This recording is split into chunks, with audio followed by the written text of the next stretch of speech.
Hi guys! So ngayon ay magigisa tayo ng laman dagat o tinatawag na shell.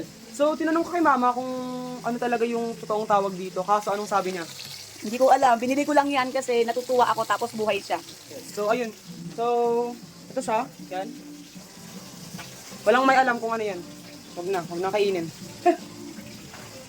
So ngayon, isa to sa magiging ulam namin ngayong araw. Tapos magluluto yung si mama ng tilapia. Yes. So, ngayon ay ipapakita ko sa inyo kung paano to igigisa. Ngayon nakapaghiwa na ako ng luya, sibuyas, bawang at sili. So ngayon ay hugasan naman natin yung shell.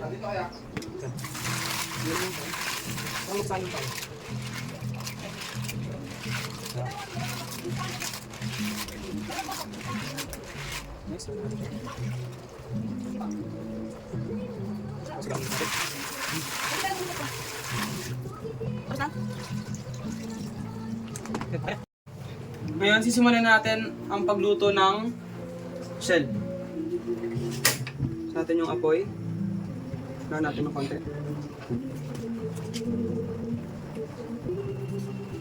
Kapag minit yung kawali, pwede na siyang lagyan ng mantika. Ngayon, nalagyan natin ng mantika. Yan, lagyan natin ng mantika.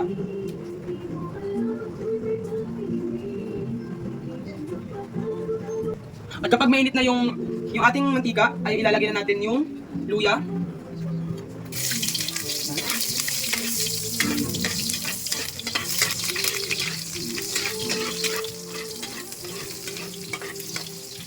Tapos ang next naman natin ay yung bawang.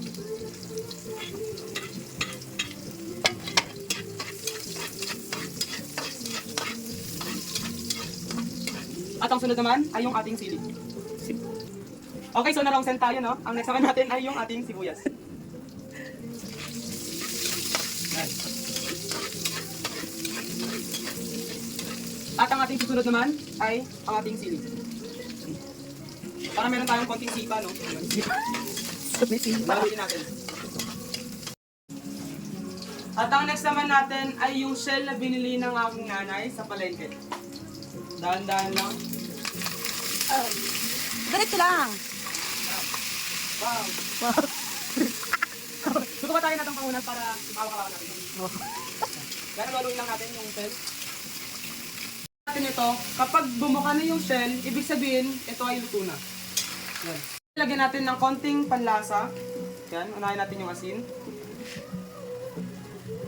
Natin ito, dahil kami ay kakain na.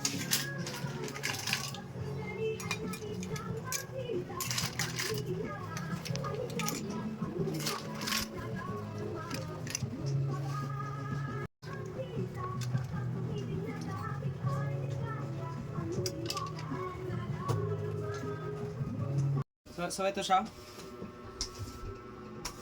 Yan.